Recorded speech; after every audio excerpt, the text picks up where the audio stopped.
Hi guys, என்னோடய friends மதுரையிலேருந்து வந்திருந்தாங்க. அவங்க வந்து நேரமும் என்னென்னு தெரியல, அன்றைக்கின்னு பார்த்து குற்றாலத்தை குளிக்க விடல. உடனே ஒரு பிளானை போட்டு அம்பநாடு கிளம்பியாச்சு. அங்கே இருக்கிறது எல்லாமே ப்ரைவேட் ஃபால்ஸ், அதனால் நம்ம லோக்கல் கைடு ஒருத்தரை தெரிஞ்சவர் இருந்தார், அவரை கூட்டிகிட்டு கிளம்பியாச்சு. இந்த அம்பநாடு கேரளாவில் இருக்கிற கழுதுரட்டி பக்கத்தில் இருக்குது. தமிழ்நாட்டிலேருந்து எவனாச்சும் வந்தால் போதும், உடனே இந்த கேரளாக்காரனுங்க ஜீப் நிப்பாட்டிட்டு 3000 கட்டி நிற்பானுங்க.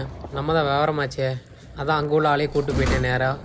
அவர் தான் கூப்பிட்டு போனார். ஃபுல்லாக போகிற வழியில் ஒரு டீ எஸ்டேட்டு, அந்த மக்கள் எல்லாத்தையும் பார்த்துட்டு போயிட்டு இருந்தோம். அப்படியே எனக்குமே இது ஃபஸ்ட் டைமு அம்பநாடு போகிறதுக்கு.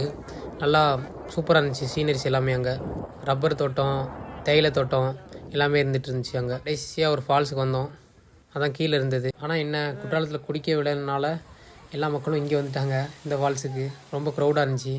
நம்ம கைடு கூட வந்ததுனால அவர் இன்னொரு ஃபால்ஸ் கூப்பிட்டு போனார். அங்கே கூட்டம் வந்ததுனால இங்கே பார்த்தா இங்கே யாருமே இல்லை. சரி, தண்ணியை பார்த்தோன்னும் இந்த கரடிக்கு என்ன ஒரு ஆனந்தம் அப்படிங்கிற மாதிரி வந்துருச்சு. உடனே அலப்பற ஸ்டார்டிங் ஃப்ரெண்ட்ஸ். அப்புறம் கடைசியாக தமிழ்நாட்டில் இருக்கிற அம்மையார் ஊத்தில் குளிச்சுட்டு கிளம்பப்போ ஃப்ரெண்டு ஒருத்தன் கார் ரிவர்ஸ் எடுத்தான். என்னடானா பள்ளத்துக்குள்ளே விட்டான்.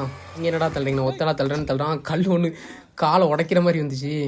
ஒரு நூலில் மிஸ் ஆகிட்டான். கடைசியாக தலைவன் தண்ணி குடிச்சு ரெடி ஆகிட்டான். என்னடானா அடித்த அடியில் கல்லே பவுன்ஸ் ஆகி போயிடுச்சு. தலைவனுக்கு ஒன்றுமே ஆகலை. ஒரே ஃபன்னு தான்.